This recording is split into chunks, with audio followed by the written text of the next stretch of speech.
Assalamualaikum warahmatullahi wabarakatuh. Alhamdulillah, puji syukur kita panjatkan kehadirat Allah Subhanahu wa taala.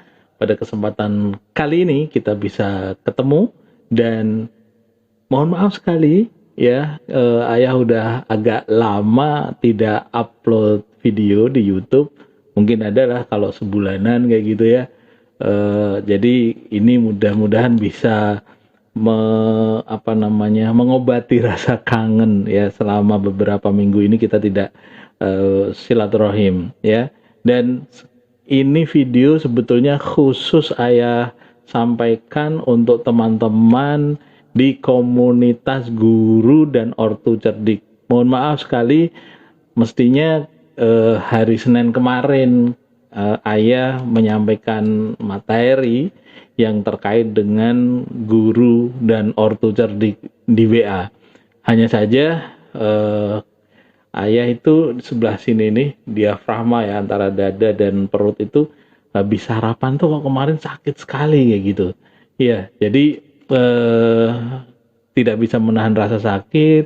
Ayah harus agak banyak tidur di hari Senin kemarin itu, dan ketika mencoba untuk mau menyampaikan materi, konsentrasinya tidak terbangun, sehingga mohon maaf, akhirnya saya berinisiatif untuk membuat video YouTube aja ya, karena kalau ngetik-ngetik apalagi di WA itu eh, belum bisa konsentrasi dengan baik ya. Jadi kali ini izinkan ayah untuk menyapa teman-teman dan menyampaikan materi melalui video ya.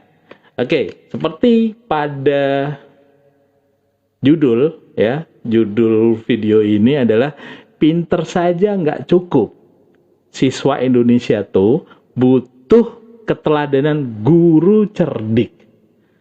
Andakah salah satu orangnya? Iya, itu judul dari materi yang kita sampaikan. Dan materi ini ada beberapa bab gitu ya. Jadi mungkin ada beberapa bagian. Jadi teman-teman bisa jadi nanti ini kita ada bab 1, bab 2 atau part ya, bagian 1, bagian 2, bagian 3 dan seterusnya. Bisa jadi kita akan menyampaikan materi ini dalam beberapa bagian. Mudah-mudahan teman-teman sabar ya. Jadi kenapa sih anak-anak Indonesia membutuhkan guru yang bukan sekedar pinter tetapi cerdik? Nah, ini yang akan kita diskusikan teman-teman ya, karena kalau kita memetakan potensi pendidikan di khususnya ini anak usia dini ya, guru-guru kita itu pinter-pinter ya, jago-jago deh pokoknya. Apalagi di selama kondisi pandemik seperti sekarang ini, kita melihat guru-guru itu belajarnya ampun deh ya. Asal ada webinar ikut, asal ada Zoom seminar ikut ya. Pokoknya keteladanan untuk jadi pintar itu anak-anak Indonesia mendapatkan contoh dari para gurunya. Gurunya itu luar biasa. Yang tadinya nggak bisa bikin video, akhirnya sekarang canggih-canggih, pinter-pinter videonya kayak gitu ya. Kemudian yang tadinya PowerPoint-nya masih biasa aja, sekarang udah cakep lah, media belajarnya itu udah keren-keren ya, udah keren-keren, jago bikin poster dan lain sebagainya ya. Kemudian juga mempelajari bagaimana pembelajaran melalui jaringan ya, dalam jaringan itu seperti apa itu. Guru-guru di Indonesia betul-betul menggunakan momentum ini untuk betul-betul belajar ya. Tapi ada tapinya kayak gitu ya. Situasi seperti ini kan kita nggak tahu ya. Ada beberapa hal yang membuat kita nanti kita akan bikin coretan-coretan ya terkait dengan fenomena sekarang ini ya. Jadi situasi pandemik seperti ini tuh sudah beda ya dengan 6 bulan yang lalu. Kalau di 6 bulan yang lalu atau awal-awal pandemik, kita tuh agak agak karena tiba-tiba sehingga apa namanya, semuanya judulnya itu harap maklum kayak gitu ya. Eh, Kemudian dengan apa namanya, berjalannya waktu, tahun pelajaran baru juga sudah dimulai, ya, maka kita tidak bisa hanya apa namanya, seperti 6 bulan yang lalu. Tentunya harus ada perubahan-perubahan di dalam pembelajaran yang kita laksanakan, strategi macam apa. Dan saya yakin teman-teman juga sudah sangat apa namanya, intens untuk mendapatkan ide bagaimana sih kita apa namanya, mengerjakan pembelajaran dari rumah ya, BDR ya. Karena kita masih sepakat, saya juga sangat sepakat, kalau jangan dilaksanakan terlebih dahulu belajar tatap muka di sekolah. Resikonya masih sangat tinggi. Tetapi apakah pembelajaran di rumah, belajar di rumah itu harus online melulu? Nah, ini yang harus kita siasati. Dan kalau pinter saja, kita nggak bisa membuat atau membuat strategi. Ya, dibutuhkan guru cerdik. Nah, bagaimana guru cerdik itu kita akan obrolin ya, sampai kemudian nanti kita persempit atau frame-nya kita persempit di PAUD saja gitu ya. Jadi kalau ada teman-teman guru yang di luar PAUD yang ikut mendengarkan ini adalah frame globalnya dulu. Kenapa siswa di Indonesia membutuhkan guru yang cerdik, bukan cuma pinter. Kalau pinter kita semuanya akui, jempol ya, jempol 2. Kalau di tangan saya cuma ada 2, ini jempol semua. Kayak jempol semua ya. Kalau ini semuanya jempol, saya kasih ke semuanya, ke guru PAUD, ke guru-guru di Indonesia, karena guru-guru Indonesia itu pinter-pinter ya. Tetapi apakah kita masuk ke kategori cerdik yang dibutuhkan oleh siswa? Nah, ini kita harus open mind ya. Kita harus open mind. Oh ya, tapi ini disclaimer dulu bahwa apa yang saya sampaikan ini sekedar opini teman-teman ya, opini, gagasan, terus ini adalah hasil eksperimen, observasi yang saya kerjakan secara mandiri untuk kepentingan yang sangat kecil, yaitu di lingkungan pembelajaran yang saya lakukan. Ya, jadi kalau kemudian nanti ada yang cocok sama apa yang Ayah sampaikan, terus kemudian dipraktekkan dan hasilnya tidak seperti yang diharapkan, ya Ayah mohon maaf terlebih dahulu, gitu ya teman-teman ya. Jadi disclaimer-nya bahwa ini bekerja dan cocok untuk apa yang sudah Ayah kerjakan. Jadi Ayah mau nyampein sesuatu itu udah dikerjakan lebih dahulu kayak gitu, udah dirasakan lebih dahulu sehingga bisa disampaikan, bukan omdo kayak gitu ya maksud saya ya. Oke. Terus yang catatan yang keduanya, kalau nanti ada beberapa secara visual kok Ayah agak kayak meringis, kalau kayak nggak nyaman ya ketika ngomong, mohon maaf karena memang agak kurang fit ya. Ini memang betul-betul sedikit memaksakan diri supaya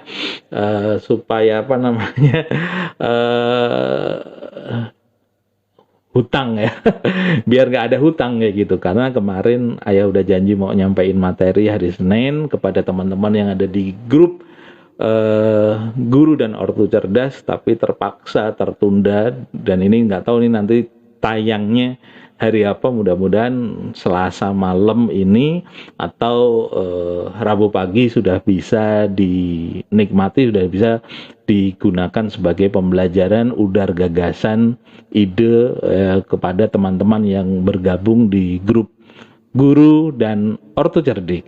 Kalau teman-teman ada yang belum bergabung dan ingin bergabung, nanti link bergabungnya Ayah taruh di deskripsi ya. Silakan nanti teman-teman buka deskripsinya, nanti ada linknya, tinggal klik aja. Oke, kita akan bahas pelan-pelan.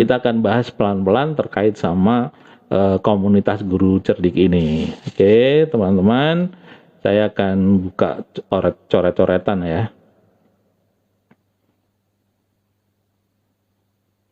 Oke, jadi komunitas kita itu kita kasih nama komunitas guru dan ortu cerdik. Cerdiknya pakai huruf kapital ya, biar sedikit memberikan penekanan kayak gitu. Nah, teman-teman, kenapa Ayah menggunakan kata cerdik? Ya, kemudian ini kenapa guru dan ortu dijadiin satu ya, ini ada beberapa alasannya ya. Jadi teman-teman bisa nanti pahami pelan-pelan ya. Jadi latar belakangnya apa nih ya, latar belakang kenapa kita menggunakan komunitas ini ya. Latar belakang adanya komunitas guru dan ortu cerdik. Ini kalau dibaca cepat jadi kagok. Kagok ya. Ya semacam itulah ya. Kagok itu kalau dalam beberapa istilah itu apa sih namanya? Ada yang tahu artinya kagok? Nanti silahkan komentar ya di bawah ya. Agak kurang positif sih. Tapi nggak apa-apa lah. Ini kebacanya kayak gini soalnya. Jadi latar belakangnya apa? Yang pertama latar belakangnya adalah satu, aduh ya Allah ya. Saya memahami atau memahamkan diri saya sendiri bahwa batas akhir dari pandemik itu nggak jelas. Kapan ini mau selesainya? Ya, kita nggak pernah tahu kita ini mau selesai kapan kayak gitu loh. Ya, dari ketidakjelasan ini, maka kita juga nggak bisa berpangku tangan.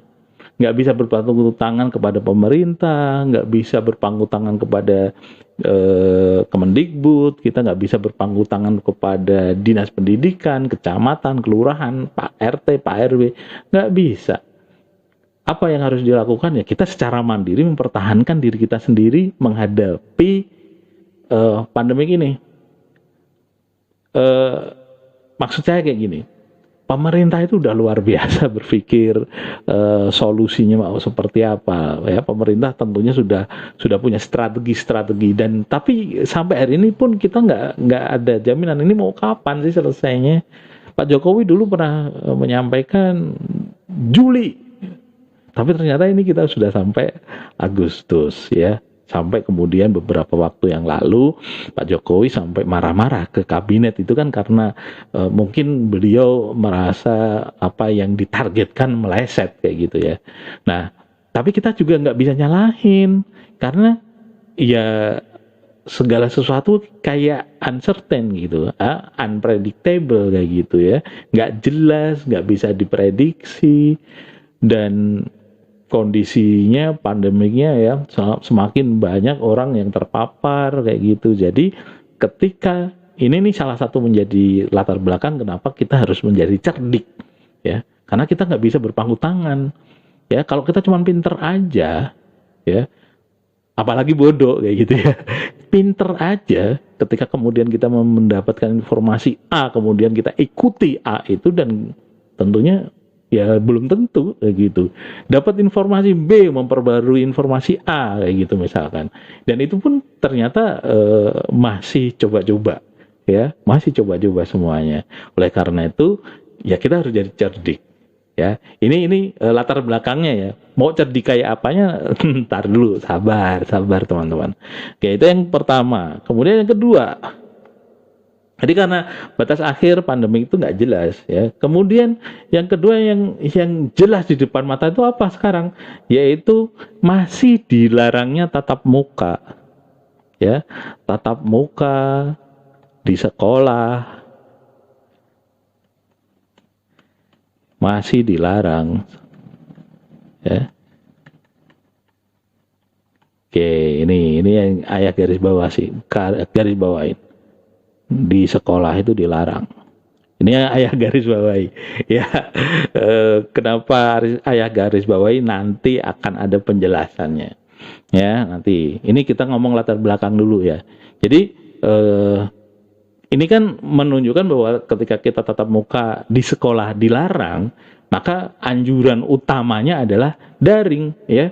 Online dalam jaringan kayak gitu loh, sehingga oke, maka teman-teman berusaha ya belajar aplikasi yang bisa membuat nyaman ya, terus yang grup dan lain sebagainya lah ya, kita semuanya belajar tentang itu ya. Tetapi apa melulu online itu kan yang jadi problem ya, yang menjadi apa namanya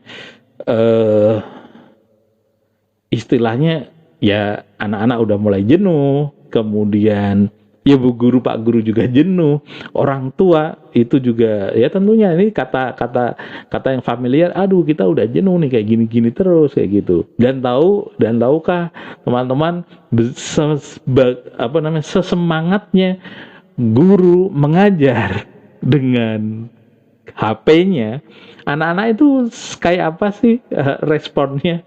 Ya, responnya apa? Yang difoto, yang dikirimkan ke guru pasti yang bagus-bagus.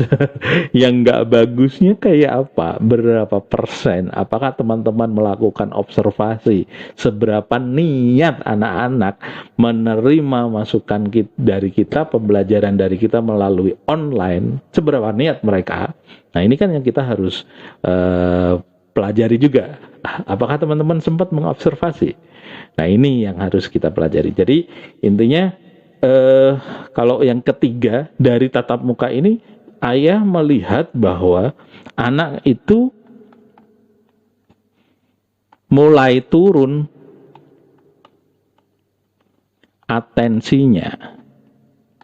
Ya, perhatian dia terhadap materi yang diberikan tuh turun kayak gitu loh ya, karena mungkin apa daringnya itu ya lama-lama jadi garing, akhirnya jadi boring kayak gitu loh, nerimanya itu jadi nggak asik kayak gitu. Dan ya alhamdulillah kalau anak-anak yang teman-teman didik itu masih semangat, masih feedbacknya masih bagus, itu alhamdulillah ya. Tetapi banyak sekali yang mungkin kalau di persentase mungkin lebih dari separuh anak-anak yang merasa bahwa daring itu membosankan ya. Kenyataannya kayak gitu teman-teman. Nah, kemudian yang keempat, akhirnya kita juga mau sampaikan secara terbuka bahwa guru juga mulai jenuh gitu. Guru mulai jenuh.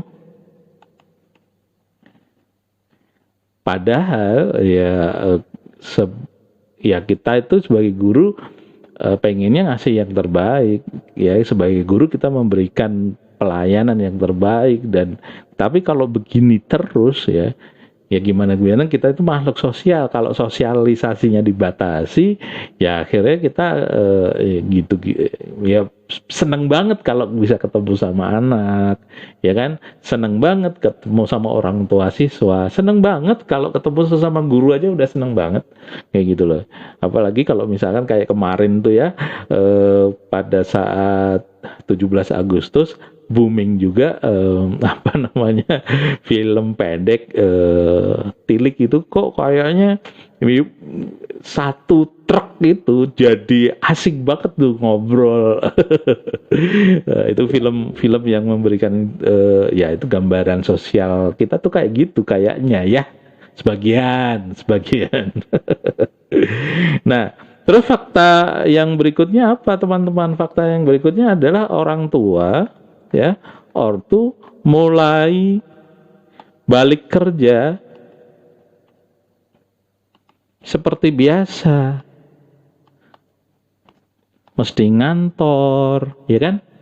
Mesti berkeluar dari rumah, tuntutan kerja, mesti ke pabrik, mesti ke tempat kerja mereka. Kalau dokter ya ke klinik, ya. Kalau mekanik ya ke bengkel, ya. Akhirnya apa? Kadang-kadang HP cuma satu dibawa sama orang tuanya kerja, gimana anak di rumah, ya? Belajar di rumah itu menjadi tantangan. Dan itu luar biasa responnya. Mungkin ada yang kemudian orang tua yang ya udah deh beliin aja. Tapi nggak ada yang kontrol. Ya, anak-anak belajar sendiri. Itu kan ngeri itu, ya kan? Anak-anak mendapatkan fasilitas internet dan hanya beberapa jam saja melaksanakan tugas dari Bapak Ibu guru di sekolah. Sisa waktunya bagaimana? Apakah kemudian dia letakkan tuh HP? Atau mungkin bahkan dia membuka website-website yang mungkin belum pantas dia buka. Ya, contoh aja nih ya. Ya, kita jangan ngeres dulu nih. Ya, kalau anak SD kemudian buka marketplace dan kemudian dia belanja di marketplace, ya itu menurut ayah sih, ya apakah teman-teman, ya ini kalau dianalogikakan secara sederhana, apakah kita sebagai orang tua itu udah ngasih duit ke anak untuk belanja ke pasar? Kan enggak. Iya kan? Artinya sama aja dong. Kalau kemudian anak itu online masuk ke marketplace, kan enggak asik gitu loh. Mereka mendapatkan gambaran-gambaran produk yang wow gitu ya, ditampilkan secara menarik, kemudian dia mencoba belanja dalam kondisi belum bisa bertanggung jawab dengan apa yang dia klik. Coba itu hal yang sederhana ya, belum website-website yang memang tidak pantas buat mereka, dan itu kan terbuka ya gitu ya. Jadi ketika ortu itu mulai balik kerja seperti biasa, itu menjadi tantangan. Kita harus cerdik di dalam mengatasi masalah ini ya, gitu teman-teman ya. Kemudian yang terakhir, latar belakang kenapa harus ada komunitas guru dan orang tua cerdik ini, karena anak itu tetap berhak mendapat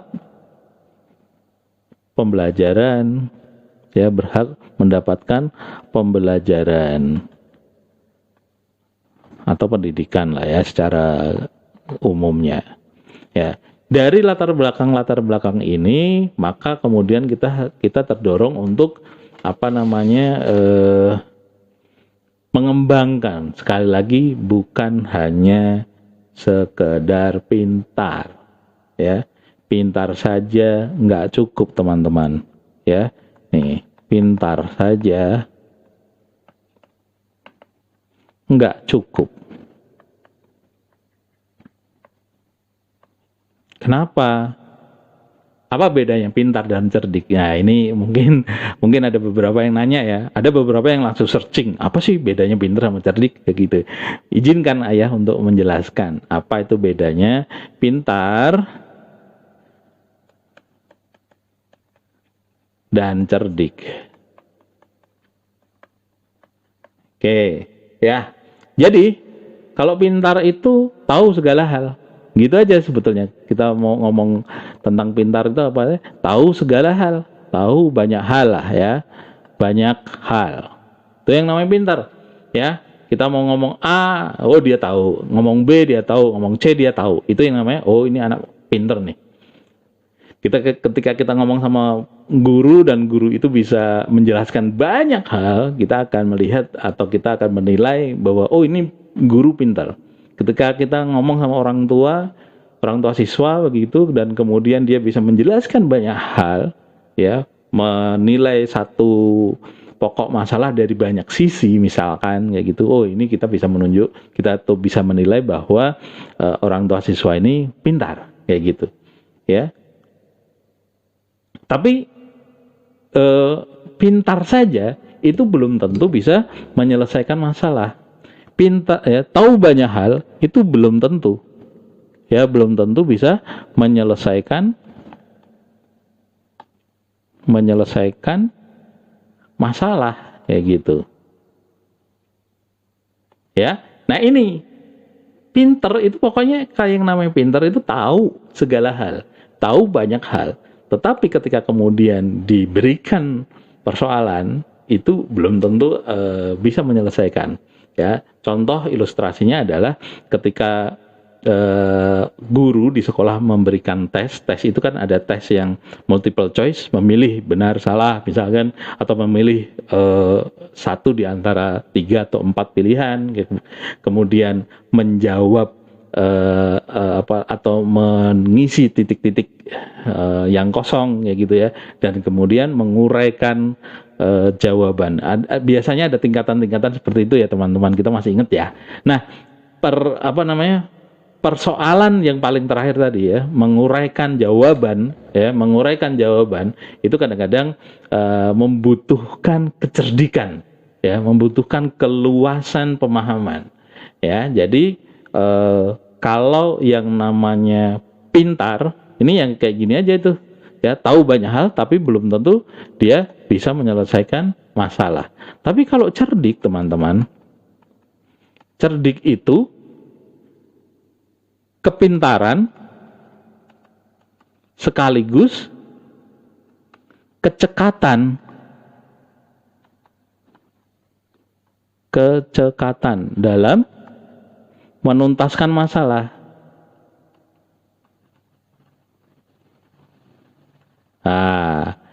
Masalah ini. Jadi ketika kita cerdik itu, kalau dinamakan cerdik itu ya pinter, ya cepet nyelesain masalah. Dia nggak cuma ngomong doang gitu, tetapi dia tahu bagaimana cara menggunakan kepintaran yang dia miliki untuk menuntaskan masalah yang dia hadapi. Itu yang namanya cerdik.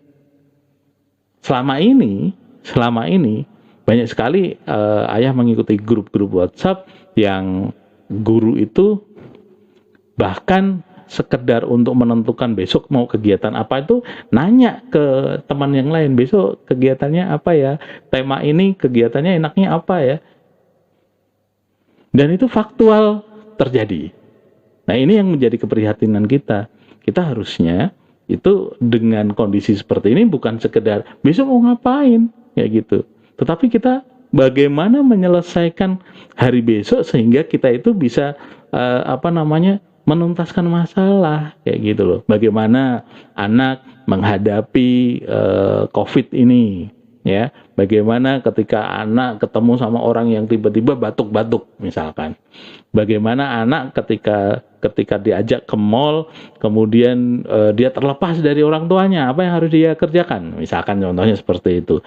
Bagaimana seorang anak yang kemudian mendapati maskernya tertinggal di mobil misalkan, apa yang harus dia kerjakan.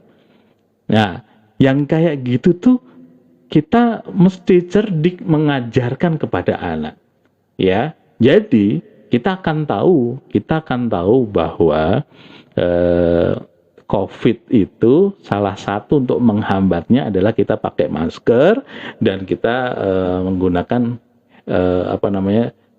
selalu mencuci tangan kita menggunakan sabun misalkan, atau pakai hand sanitizer misalkan seperti itu. Itu pengetahuannya, tapi bagaimana prakteknya di lapangan masih banyak kita jumpai orang yang alfa lupa mengenakan masker. Ya bodoh banget sih kalau sengaja tidak menggunakan masker kayak gitu, itu bodoh banget. Ya udah levelnya bukan masalah pinter tuh, bodoh kayak gitu, atau dia sok pinter kayak gitu ya.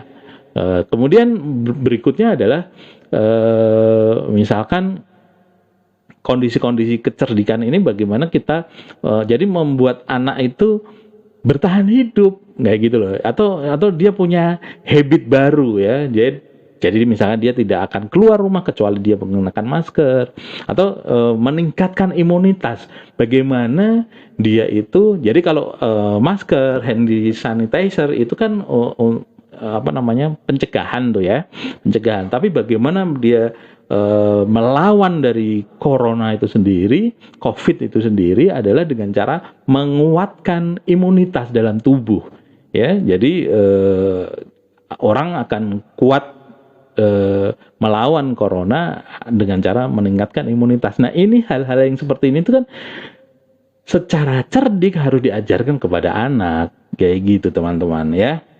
Nah, ini untuk membedakan dulu deh ya, untuk membedakan ini pintar, ini cerdik ya. Sekarang ayah mau kasih contoh biar kita itu paham ya, sosok cerdik, sosok yang nggak cuman pinter itu siapa ya. Ada yang fiktif, ada yang real ya, ada yang fiktif, ada yang real ya. Yang fiktif dulu deh. Yang fiktif dulu ya, contoh ya. Contoh yang fiktif, pertama, nggak tahu apakah teman-teman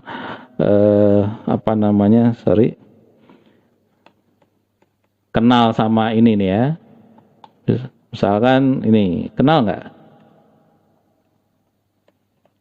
Iya, MacGyver ya.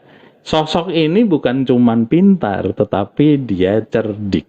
Dia bisa menggunakan alat-alat yang ada di sekitar dia untuk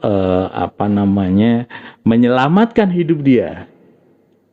Nah, ini namanya orang yang cerdik nih. Cerdik itu bisa meloloskan diri dari bahaya. Ini cerdik lah, bahasa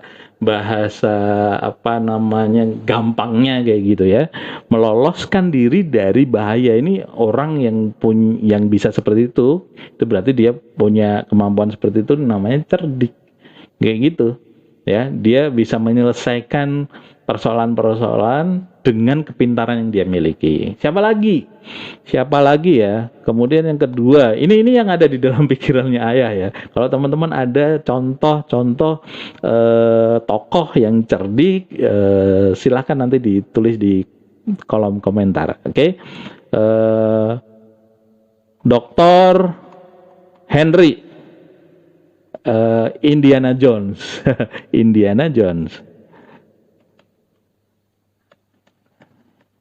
ya. Ini ini film udah lama banget ya, tetapi ini juga oleh ayah pikir ini menjadi sebuah gambaran bahwa ini Dr. Henry, betul ya namanya Dr. Henry ya, itu adalah orang yang cerdik. Dia bisa menemukan petilasan atau situs-situs purbakala, dan bukan cuma purbakala tetapi harta karun yang luar biasa, misalkan contohnya seperti itu ya. Kemudian dia bisa melepaskan diri dari kungkungan tirani misalkan ya, tentara-tentara yang biasanya sih dia dikeroyok sama tentara misalkan, dan dia bisa meloloskan diri kayak gitu ya. Contoh fiktif lagi, di Indonesia ada di Indonesia ada tokoh fable. Siapa tuh? Kancil. Oke. Ya, Kancil ini fable ya. Itu waktu kecilnya ayah, aduh itu kuat banget ya, kisah dari ini ya. Kalau dulu waktu kecil ayah tinggal di Semarang, ayah termasuk yang membaca surat kabarnya Suara Merdeka, kalau nggak salah setiap hari Sabtu atau setiap hari Ahad ya, hari Minggu itu ada ilustrator yang gambar, siapa ya, saya kok nggak tahu ya. Prigi S bukan ya. Dia mengkisahkan Kancil yang dia bisa lolos dari jeratan tikaman,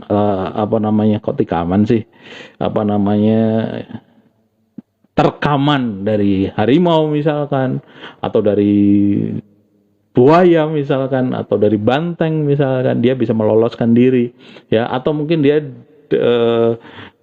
kena jerat Pak Tani sehingga dia bisa meloloskan diri. Ya, itu apa namanya, sisi negatifnya, dia mendapatkan apa namanya, jeratan segala macam karena mungkin salah dia sendiri sih, apa namanya, mencuri bukan haknya sehingga dia dijerat. Tetapi kecerdikannya adalah dia bisa melepaskan diri dari apa namanya, jeratan itu adalah satu bentuk kecerdikan. Positifnya adalah dia bisa meloloskan dari mara bahaya yang dia hadapi, persoalan yang dia hadapi. Negatifnya, sebaiknya kita tidak mencontoh karakter jahil atau karakter jeleknya Kancil ya, tetapi yang ingin ayah sampaikan adalah ini cerdik ini ya, cerdik. Kancil ini cerdik. Nah, kalau contoh realnya siapa? Contoh realnya itu, ini saya hapus dulu karena itu nggak pantas disandingkan dengan tokoh fiktif ya. Tokoh realnya yang cerdik itu, ayah mencatat sebetulnya banyak sekali ya, tetapi yang ayah ingin tunjukkan sekarang ini adalah Jenderal Sudirman.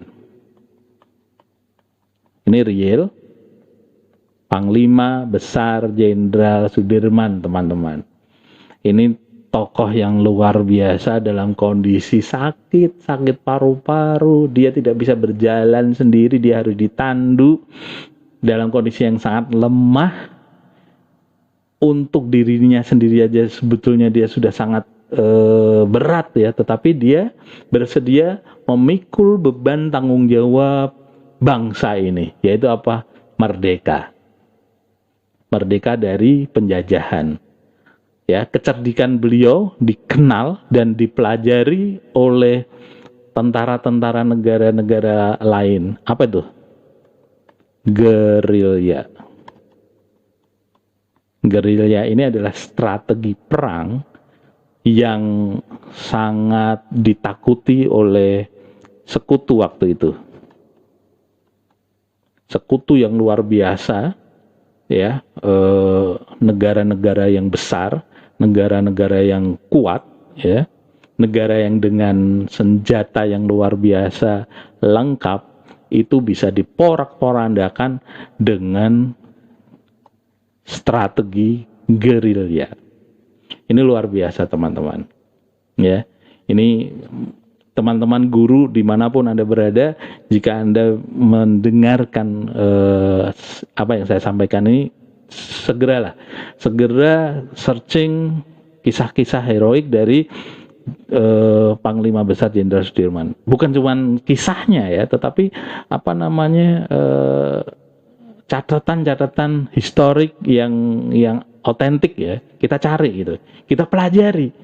Kenapa orang yang sakit paru-paru, ditandu, ya, terbatas mungkin geraknya, kita nggak tahu ya, tetapi beliau bisa mengomandoi tentara di seluruh Indonesia untuk melawan sekutu dan menang, ya, dan menang. Ini loh catatannya, ya. Jadi sedahsyat itu gerilya, dan gerilya ini menurut ayah adalah satu bentuk kecerdikan dari Jenderal Sudirman, ya, cerdik. Ada satu lagi misalkan jauh sebelum Jenderal Sudirman ada Pangeran Diponegoro, di mana beliau bisa membuat miskin VOC, ya tahun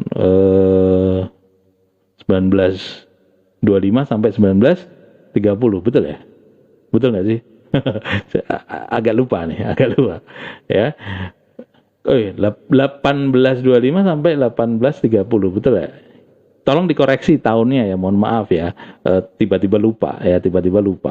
Tapi intinya VOC bisa kehabisan kehabisan uang, kehabisan amunisi, kehabisan perbekalan ya menghadapi Pangeran Diponegoro ini ya. Ini merupakan satu bentuk kecerdikan. Yang namanya cerdik ya, strategi perang itu salah satu bentuk kecerdikan kayak gitu ya.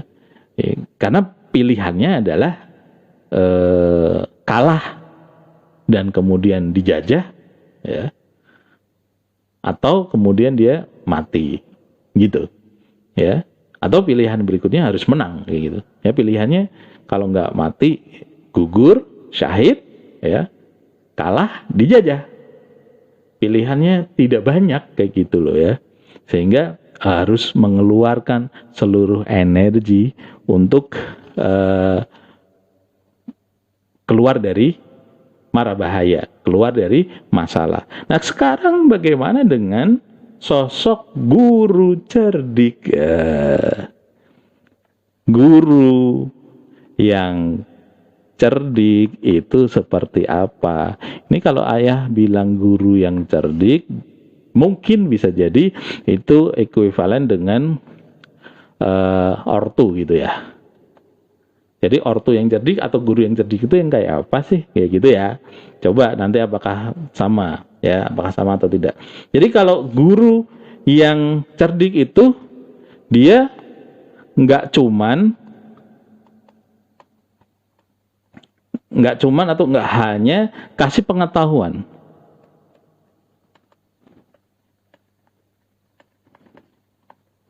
Jadi kalau dia hanya ngasih hafalan saja, ngasih pengetahuan saja, ya apa bedanya dengan Google kayak gitu ya. Semua anak bisa sih sebetulnya menyampaikan mendapatkan informasi dari Google gitu loh ya.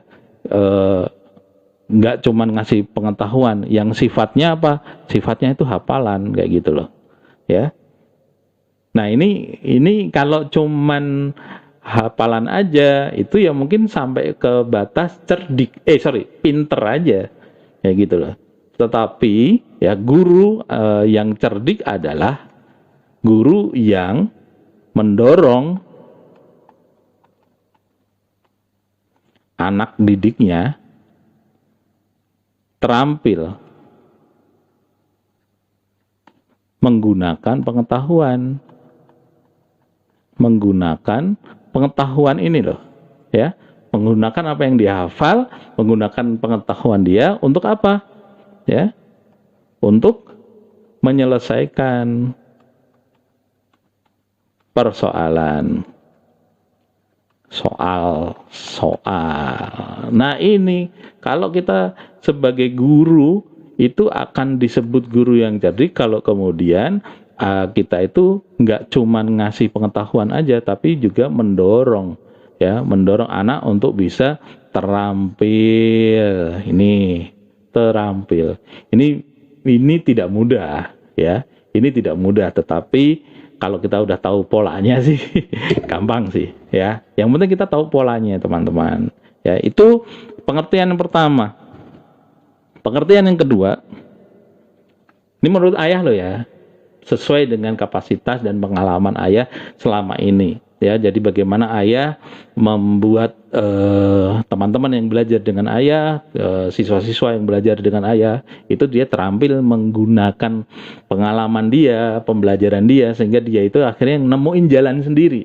Jalan dia itu mau kayak apa, terus dia akan berkembang sesuai dengan kapasitas pemetaan dirinya gitu ya teman-teman. Kemudian yang kedua, guru yang cerdik itu berarti tentunya guru yang terampil.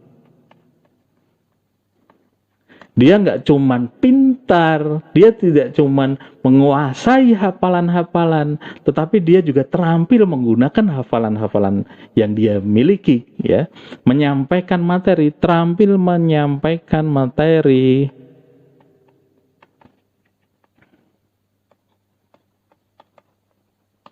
Ya. Dengan apa? Dengan varian saluran pembelajaran. Jadi terampil menggunakan variasi saluran pembelajaran. Kalau kemudian kita melulu online berarti kita belum terampil. Kalau kita belum terampil berarti kita belum cerdik. Gitu teman-teman. Oke, bisa dipahami ya sampai di sini ya. Kenapa? Kalau kita punya varian saluran pembelajaran yang banyak, maka guru, murid, ortu ini tidak kena penyakit yang namanya penyakit jenuh. Nah, gitu ya. Itu yang harus kita pahami teman-teman. Kalau anak-anak itu udah jenuh, sebagus apapun materinya, ya penyampaiannya udah bikin bete, ya orang nggak akan tertarik gitu loh, ya. Ini misalkan contohnya ini ayah nyampein materinya gini terus ya, nanti lama-lama walaupun kontennya menarik ya jadi nggak asik kayak gitu ya. Nah, ini kita udah ayah khawatir juga nanti teman-teman jadi jenuh ya. Sehingga ini bagian terakhir di part 1 ya. Bagian penghujung ya, bagian penghujung dari bagian pertama ya. Jadi di frame yang lebih sempit lagi ya, di frame yang lebih sempit lagi itu ini kalau kita tuh kan ngomongnya tentang anak usia dini nih. Anak usia dini. Ya, jadi sekali lagi kalau ada guru yang bukan di level anak usia dini ya, SD pun sebetulnya sebagiannya yang kelas kecil itu ya anak usia dini, ya. Kemudian SMP, SMA, kalau ada yang memang menyaksikan ini, mudah-mudahan teman-teman menjadi tercerahkan dan kemudian teman-teman memperkaya diri menjadi guru yang cerdik. Nah, di frame yang lebih sempit lagi, karena kalau nggak disempitin lagi juga kita akhirnya hanya ngawang-ngawang aja, ya. Dan memang karena spesialisasinya Ayah Hedi Santoso ini adalah anak usia dini, ya kita ngomongin tentang anak usia dini. Jadi guru yang cerdik itu bisa ngakali ya, ngakali itu apa sih namanya? Ya ngakali ya. Kita harus bisa melawan kondisi pandemik ini ya, ngakali corona ini ya, itu sehingga pembelajaran itu tetap berlangsung secara BDR ya. Ngakali corona, pembelajarannya tetap BDR tapi nggak melulu online. Nah, bagaimana itu ya? Bagaimana ini? Bagaimana ngakali pembelajaran yang dalam kondisi corona seperti ini, ya, tapi tetap BDR karena memang kita dilarang untuk tatap muka di sekolah, ya. Tapi nggak online melulu. Caranya bagaimana? Tunggu di part 2. Oke, teman-teman? Mudah-mudahan teman-teman bisa bersabar dan tetap semangat belajar. Sekali lagi mohon maaf, ayah dalam kondisi sedang menahan ketidaknyamanan badan. Tetapi teman-teman, saya terima kasih sekali teman-teman tetap khusyuk ya di dalam memperhatikan materi yang ayah sampaikan. Mudah-mudahan ini menjadi satu amal jariah buat kita semuanya, dan tentunya ide-ide ini kalau kita manifestasikan dengan kecerdikan yang kita asah gitu ya, mudah-mudahan anak-anak kita itu mendapatkan pembelajaran yang seru banget kayak gitu ya. Dan di part kedua ayah sudah sangat spesifik akan membicarakan bagaimana contoh, dan ini contohnya yang ayah sudah lakukan tentunya ya, belajar BDR melalui tidak melulu ya. Jadi ini kita perjelas ya, tidak melulu online. Terus kalau nggak online apa aja? Tunggu di part yang kedua. Ya, di part yang kedua teman-teman akan ngedapetin apa aja sih yang bisa kita lakukan untuk bisa meningkatkan kepercayaan orang tua, itu yang pertama. Kemudian yang kedua, anak-anak juga meningkat juga kemampuan mereka, skill mereka meningkat, dan mudah-mudahan ayah juga bisa di part yang kedua itu menyampaikan tentang petualangan Maharaja. Ya, petualangan Maharaja itu yang tadi beberapa sudah ayah tunjukkan. Ini ada beberapa kartu yang ayah produksi, ayah bikin, ya, dan ini alhamdulillah sudah dipatenkan, ya, dan ini menjadi karya anak bangsa untuk membantu anak-anak tuh cepat belajarnya, ya. Bahkan sampai-sampai mereka tuh menyangka mereka sedang tidak belajar, padahal mereka itu 100% sedang menikmati asiknya belajar. Sehingga ya ibarat kata orang itu kayak makan tuh rakus banget sampai dia itu nambah sepiring 2 piring kayak gitu, saking nikmatnya hidangan yang dia nikmati, ya, dia yang disajikan kayak gitu. Nah, kartu-kartu yang ayah punya ini adalah salah satu bentuk bagaimana kita itu memuliakan anak usia dini, ya. Karakternya itu apa? Karakternya itu nggak bisa duduk tenang, pengennya main terus, ya kan?